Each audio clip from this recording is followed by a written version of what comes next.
Outer Banks, baby. It's time to talk about some characters.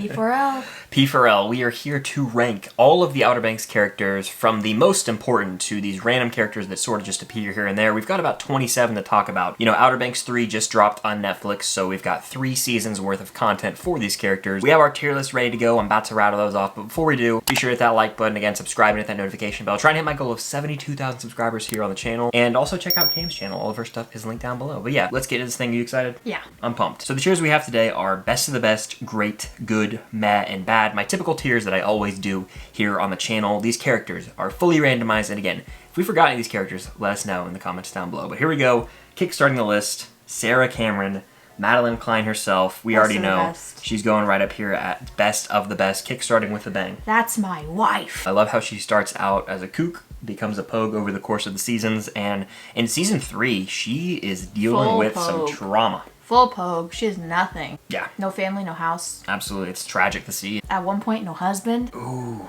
yeah. No Vlad.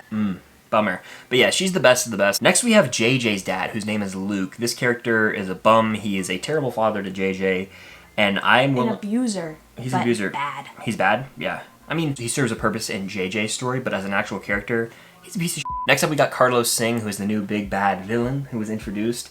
Bad. Bad, he sucks ass. Worse than JJ's dad. He's one of the most one-note characters with a very, like, strange accent. I'll put him in bad and I'll put him here. Not even worth talking about. Yeah, the accent's all over the place. I don't know what's going on. Either way, he's a bad character here who doesn't provide much at all.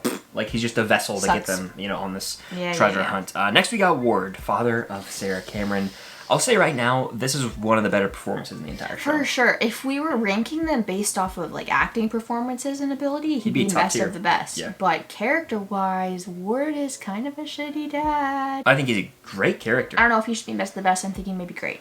Yeah, great is fine with me, and the reason being that holds him back from this best of the best here, I think that Ward is held back a little bit in season 3 just because he's sidelined and he doesn't really have much to do. Okay. He's very much out of the picture and he shows up out of nowhere. How does he meet Carlos? We don't see that. He just shows up out of the blue and tries to screw over everybody. There's not really much explanation for his role in the season, which is why he feels a little held back and lessened. That's true. He's still great, by the way. Performance by Charles Esten's incredible, but season 3 Ward kind of felt just sidelined until the finale. Moving on, we got Shoop. I think Shoop's a good character. Yeah, he has a good turnaround in season 2. He definitely does. Season 1, he's kind of the one-note sheriff, following blindly. Corrupt. Definitely a little shady, but as we get further in, he's kind of sweet. And even in season 3, he's got the line where he's talking to John B. and JJ. He's like, JJ, get out of here, man. Like, he's trying to look out for them, and he sees the light a little bit. He's just doing his job at the end of the day. I think he's a good character, especially in terms of OBX. Next, we have Ryan, who is one of the main goons for Carlos in season 3. He's one of those one-note characters who should have been killed early on. They had him tied up. He's worse than Carlos because he doesn't stop at the end. Yeah, he's bad. He's literally just one of Carlos's henchmen. There's a lot of bad characters on this list, you'll find. But next we have Dr. Thornton. This is Topper's mom. God, I hate this character. Worst of them all. Yeah. Not only is she irritating, but in terms of a character, she's just the worst. She celebrates John B's house being burnt. She's like karma. Yeah. I think she might be the worst character. I'll put her right here. And clearly, she didn't raise Topper correctly because he's a Next we have Big John, father of John B. So John A, you could call him. You made that joke. He's a hot take. He's between good and meh. Yeah, I would say you're kind of onto something because the thing about Big John was there was so much mystery to his character before we actually knew him. When Big John comes back, we were like, oh, this is going to be so cool to see father-son reunite. And, you know, John B was thinking, this is going to be great, my dad's back. But it's not all sunshine and rainbows. He has a lot of issues and he's very hell-bent and greedy towards this treasure. He was never a good dad. Like, we know that. We knew that from the beginning when it was like, yeah, my dad took all of our money and abandoned me when I don't have a mom and my only father took all of our money and left, leaving me to be hunted down by Child Protective Services, and we always knew that he was a bad dad. Kind of want to go meh. So under Shoop as a character. He hesitated when there was a gun pointed at John B's chest. This is true, but I will say they bring it around at the end. It's very sweet at the end. I think he's better than Shoop, just because. Yeah, and he is like spearheading this mission, you know, with all the clues. But he's not the best, but he is a good, like, solid character, I would say. Next, we have Sheriff Peterkin, whose name is said more than she actually probably has lines, because they say her name 1,000 times. Sheriff Peterkin. She's great. In season 1, she carries. She'd be at the bottom of great, probably. She's not great to me. I mean, I can't put her above these two gentlemen right here. I would put her above John B's dad. I'd put her in the good tier, though, because she is looking out. Put her above Shoop, then. Right here, yeah. Split the difference. Because she is looking out for John B. Yeah. She's the only, like, morally right police officer in the OBX, it seems. So good seems fair. Gone too soon. They did her dirty. Rest in peace. Yeah, they did her dirty. Next we have John B himself. Best of the best. Behind Sarah Cameron, though. Correct. Sarah Cameron is a little bit better. John B, obviously, is the man, you know, Outer Banks, Paradise on Earth. He's got the voiceover. He's the main character here. Their romance, like their chemistry together, elite. Yeah, so John B definitely deserves a spot up here in Best of the Best. Moving on, we've got Cleo, who is a new addition. I think she's great. I don't think she's Best of the Best. We have to remember Best of the Best reserved for like the elite character. The thing is, though, is that I think she should be in Best of the Best just towards the end, like at the bottom of Best of the Best, because she was great in season 3, and also in season 2, if she was not on that boat, they would not have gotten out of there alive. And if they didn't meet her at the beginning, they would not have gotten out of the Bahamas alive. True, she serves an important role, but in terms of her character in general, I think she's great. Great, she's great. That's not what I mean, and you know that. I think she's in Best of the Best, but at the bottom of Best of the Best. It feels wrong to put one of the 6 Pogues not in Best of the Best. But she's not an OG. Doesn't matter. It does. No, she's P4L. But she's not the best of the best.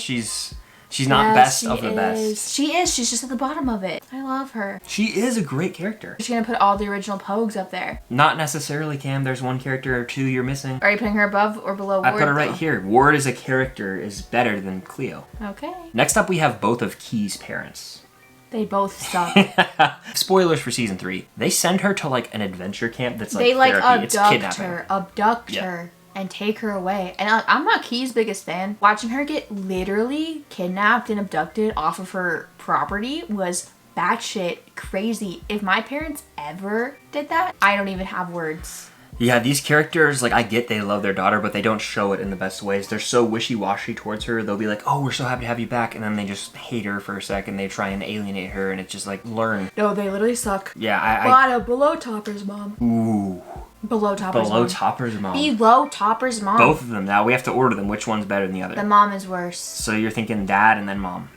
Yeah. Like so. Yeah. So mom's the worst. Because she's the kook, so she's the one that's making the dad bad. Fair, yeah. They're both just awful, and whenever they're on screen, I just pity Kiara. I'm like, I'm so sorry you have this. Like, yeah. I get that, you know, the argument can be made, they just care, but they don't really show it in the best They had ways. to give Kiara super shitty parents, or else Yeah. I would not feel bad for her at all ever, because she is a kook who lives a Pogue life. Mm-hmm. And if she had normal parents, then she would really just have everything, but she doesn't. Well, next we have Deputy Plum, a character that doesn't have much screen time or a role Meh. here. I'd put her in meh. I think that she has like a few decent like moments of being morally right, you know, of the few in this whole police system they got in the Outer Banks, but meh seems fair. Next we got Pope. Pope's a goat. Best of the best. Where is the question though? I think he's over John B for sure. I honestly think he's over Sarah Cameron. I agree. Yeah, Pope is the man, like, especially in season 2. Like, I always loved him in season 1. He's the brains of the group. He's just a good-hearted dude. Pure of heart. Yeah, exactly. Just an angel. Yeah, so I think that he deserves this spot, and in season 2, the focus is really on him. Pope. Yeah, and the family heirloom, the cross of Santo Domingo means so much, yeah. When the cross gets melted down, I like almost cried. Like, I was just so heartbroken. Yeah, Pope's the man, and season 2 really expanded his role. Next we got JJ, who's also going in Best of the Best. To me, over John B. For sure. I would put him over Sarah Cameron, personal preference, but I am fine putting him behind Sarah Cameron. I would put him behind Sarah Cameron, but I'm also fine with putting him above her, because I know my personal preference is for Sarah. I really like JJ this season. I loved JJ this season. I mean, I'm going to put him right... Honestly, I'm going to put him right here. No, I think he should be above Sarah. Right here? Yeah. Okay, yeah. JJ is a lovable character, you know? He is the troublemaker of the group. He has a very troubled past. He's just like me. And he kind of is, actually, yeah. He's a Slytherin, right? He's able to con his way out of a lot of situations. Yeah. He's quick on his feet. His plans don't always work out, but he is so charming. And Rudy Pankow is the man. I'd love to see him as Human Torch in the MCU. Mm-hmm. But yeah, he deserves a spot in Best of the Best. Next we've got Rose, who's...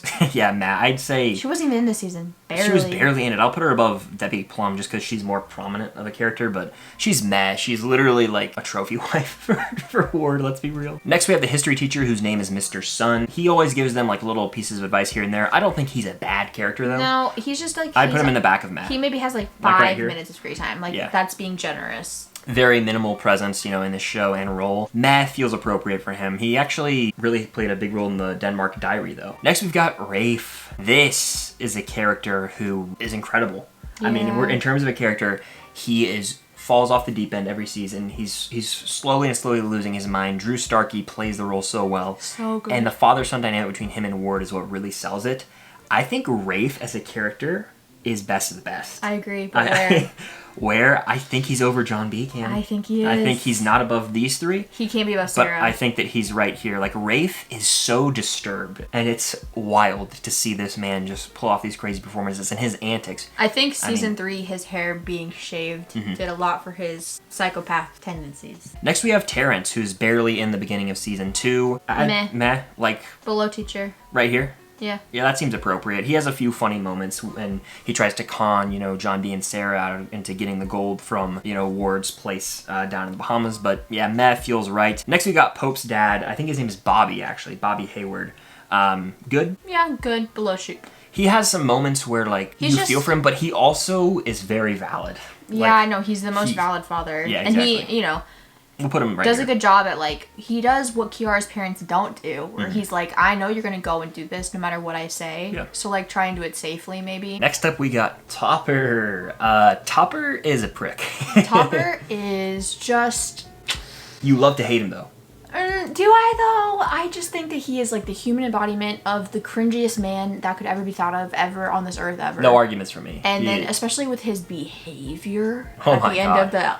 of the end of the season. Let me do my impression, Topper. Ready? What is it with John B? Like, This is all you it need takes. to stop lying to me right now. This is all it takes. All it takes for Topper to do anything Sarah asks is her just doing this. Yeah, and he's like, Sarah. Oh my god, she's touching my shoulder. Oh my god, Sarah. Do you need a place to stay, Oh my Sarah? god, Sarah. He's cringe as let's just be The honest. worst. But he's not a bad character or a mad character. Like, he's actually, in terms of character, Cam, we have to separate the He fact... doesn't have any character. His only character is being whipped for Sarah Cameron. You're probably not wrong. He's meh. He's above meh. Rose. Meh above Meh. Rose. You know it's true. You cannot put him in good. You think Topper's a good character? What character development does he have?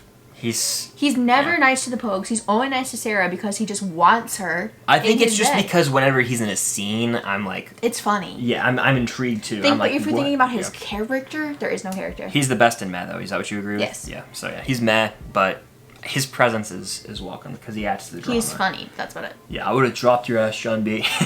Yeah, exactly what would happen if you didn't knock me out unconscious, John B. Next, we've got Limbri. This is a meh character. Meh. But above Rose, because she's yeah. at least interesting. Yeah, and I like the actress. Spoiler for season 3, but she like gets a fake cloak that she thinks Placebo heals her. Placebo, and I guess she's walking. I don't think we're ever gonna see You her have to again. believe in miracles for miracles to happen. Maybe she was like never actually had an ailment, and she. No, just I thought think did. she was, but the power of it's mind over matter. Next, we have Kelsey. Who? Bad. Bad, yeah, he's one of Topper's boys. But we'll put him on top of bad. That's fine Just with me. because anybody's better than. These bums. Yeah. I'll be honest with you, that feels egregious. I'm putting him back here. Like, I'm sorry, it just feels wrong to Yeah. put him. But these, look at how trash these characters are. Yeah, you're He doesn't right, belong you're down right, there. you're right. He has some solid moments, and I mean, he's on par with Topper, so he'll go in the back of Matt. Next, we have Key, aka Kiara, aka. I just don't like her so much in season 2 that she's below John B for me. Murderer! I loved how in the first episode though the writers put that in where Yeah, she like they called were out how smart. stupid it was of that. I like Kiara. Obviously, don't like her more than any of these. I think that Rafe's a better character than Kiara. She's like she adds a fun vibe to the group. Yeah, I'll put her in back terms here, of but like character, she doesn't might really be. go through Yeah, too much. no, She has like abusive parents, but that's like that definitely. I just at least she has parents. Oh, next we have Wheeze. I mean, she Meh. doesn't. Yeah, she's Bottom meh. of meh. Bottom of meh. I'd put her. yeah. No, I'd put her like right Nah. here. She has some decent moments. She's definitely better than but she Rose, sucks. actually. Yeah, she's better than Rose. Is Rose too high up? I think Rose should go below the teacher. That's fine with me. We'll put Rose right there. Last but not least is our boy Barry. Country Club. Country Club, man. I think bottom Barry's a of good character. actually. Yeah, I actually He think. sells Rafe out. No, I'll be honest with you again. He's funny. Top of good. Yeah, like think about the scenes he's in. He does some crazy shit in this show. He's working with Rafe. He's like the Jesse Pinkman to the Walter White for Rafe in season 3. He is responsible for selling Rafe out at that one point. He always has a pretty important role here. Like whenever Barry's on screen, I'm like, some shit's about to go down. So I think he's a good character. Country Club. Now, should I put him above John B's dad? That's the question. No. So I got a little ambitious there, but I think right there is appropriate. He's a really solid character. Yeah. But that concludes our tier list ranking of all the Outer Banks characters. We'll do a rundown for you. Best of the best, we got Pope, JJ, Sarah Cameron, Rafe, John B, and Kiara. Great, we've got Ward and Cleo. Good, we've got John B's dad, Big John. Barry, Sheriff Peterkin, Shoop, and Pope's dad. In Med, we've got Topper, Limbry, Wheezy, Deputy Plum, Mr. Sun, Rose, Terrence, and Deputy Kelsey. Plum. And then in the bad tier, we've got Luke, who's JJ's dad, Carlos Singh, Ryan, Dr. Thornton, which is Topper's mom, and both of Kiara's parents. But that's just our tier list ranking of these OBX characters. Let us know yours in the comments down below and be sure to hit that like button. Head over to Cam's social medias and check out all her stuff that is linked down below. And let us know where you would put all these characters. I want to have some conversations in the comments down below. We'll probably have some more characters to talk about when Season 4 rolls around. I wonder who the new big bad or big threat will be because some people are no longer around. Where are we going to rank Blackbeard? Yeah, we'll have to see. Maybe he'll come back from the dead and we'll get ghost pirates. I hope. That'd be crazy. Thank you guys for watching. Stay tuned for more content coming very soon. Until next time. See you guys later. You can bleep that out if you want to. I'm going to. Oh, Christ. It's true.